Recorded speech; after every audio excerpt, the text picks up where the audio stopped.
કેટલાક વિસ્તારોમાં તોફાની તત્વોએ આતંક મચાવ્યો. સુરત અને સુરેન્દ્રનગરમાં મારામારીની ઘટના. સુરતના ઉત્તરાયણમાં અસામાજિક તત્વો બેફામ બન્યા. વેલેન્જા નજીક તોફાની તત્વોએ રીતસરનો આતંક મચાવ્યો. સામાન્ય બાબતે અસામાજિક તત્વો દ્વારા એક વ્યક્તિને જાહેરમાં લાકડીના ફટકા માર્યાની ઘટના બની. દુકાન પર ઉભેલા યુવક ઉપર બે વ્યક્તિઓ લાકડી અને પટ્ટા વડે તૂટી પડ્યા. માર મારવાની આ ઘટનાના સીસીટીવી દ્રશ્યો જોવા મળ્યા. દ્રશ્યોમાં જોઈ શકાય છે કે દુકાન પાસે ઉભેલા યુવક પર બે લોકો લાકડીઓથી માર મારી રહ્યા છે. વિડીયો વાયરલ થતાની સાથે પોલીસે કાર્યવાહી શરૂ કરી છે.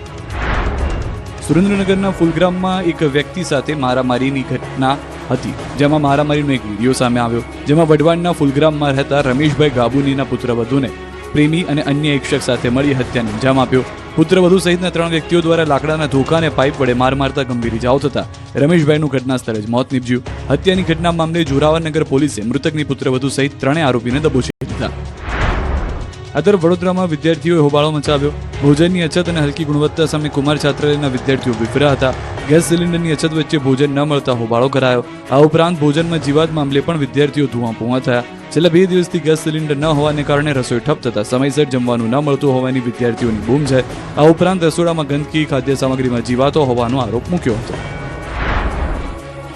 અમદાવાદ સિવિલ હોસ્પિટલ પાસે ગત મોડી સાંજે ટોળા વચ્ચે પથ્થરમારો થયો. કેટલાક લોકો પથ્થરમારો કરી રહ્યા હોવાનો વિડીયો વાયરલ થયો.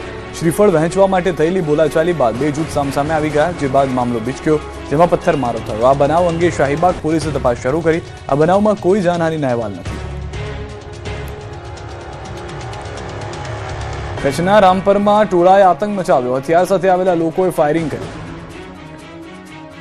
રામપર ગામ રણ મેદાનમાં ફેરવાઈ ગયું, જ્યારે એક ટોળાએ અંધાધૂંધ ફાયરિંગ કર્યું, પથ્થરમારો અને તોડફોડ કરી. સરહદી જિલ્લા કચ્છના ભચાઉ તાલુકાના રામપર ગામે હથિયારધારી ટોળાએ આતંક મચાવતા સમગ્ર પંથકમાં ભયનો માહોલ ફેલાઈ ગયો. રામપરના પૂર્વ સરપંચ સાથેના જૂના બંદૂકને લઈને મોટી સંખ્યામાં આવેલા શખ્સોએ હથિયારો સાથે હુમલો કર્યો. આ હિંસક ઘટનામાં હુમલાખોરોએ 3 થી 4 રાઉન્ડ અંધાધૂંધ ફાયરિંગ કરતા ગામમાં અફરાતફરી મચી ગઈ. પ્રાપ્ત વિગતો અનુસાર પૂર્વ સરપંચ અને સામેના પક્ષ વચ્ચે લાંબા સમયથી ચાલી આવતા વિવાદને આજે ઉગ્ર સ્વરૂપ ધારણ કર્યું. હથિયારો સાથે આવેલા ટોળાએ માત્ર ફાયરિંગ જ નહીં, પરંતુ પૂર્વ સરપંચના ઘર અને આસપાસના વિસ્તારમાં જોરદાર પથ્થરમારો પણ કર્યો. આ દરમિયાન ત્યાં ઉભેલા વાહનોમાં પણ તોડફોડ કરી મોટું નુકસાન પહોંચાડવામાં આવ્યું. આ સમગ્ર ઘટનાના રૂવાડા ઉભા કરી દે તેવા સીસીટીવી ફૂટેજ સામે આવ્યા, જેમાં હથિયારધારી લોકો આતંક મચાવતા સ્પષ્ટ દેખાઈ રહ્યા છે. ઘટનાની જાણ થતાં જ સામખિયાળી પોલીસનો કાફલો રામપર ગામે દોડી ગયો. પોલીસે પરિસ્થિતિ પર કાબુ મેળવી ગામમાં ચુસ્ત બંદોબસ્ત ગોઠવી દીધો.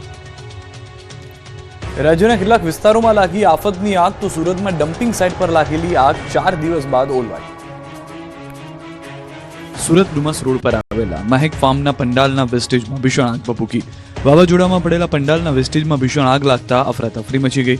વિકરાળ આગના કારણે ધુમાડો દૂર દૂર સુધી ફેલાઈ ગયો. આગ લાગતા ફાયર વિભાગનો કાફલો ઘટના સ્થળે પહોંચ્યો. ફાયરના કર્મીઓ દ્વારા પાણીનો મારો ચલાવી આગ પર કાબુ મેળવાયો. આ તરફ સુરતના ખજોદ ડમ્પિંગ સાઇટમાં લાગેલી આગ આખરે કાબૂમાં આવી. છેલ્લા 4 દિવસમાં ડમ્પિંગ સાઇટમાં આગ લાગી હતી અને ધુમાડાના ગોટે ગોટા નીકળી રહ્યા હતા. ફાયર વિભાગને ભારે જહેમત બાદ આગ પર કાબુ મેળવવામાં સફળતા મળી. આગ બુઝાવવામાં 27 લાખ લીટર પાણીનો ઉપયોગ થયો હતો. આગ કાબૂમાં આવતા તે કયા કારણોસર લાગી તેની તપાસ શરૂ કરવામાં આવશે.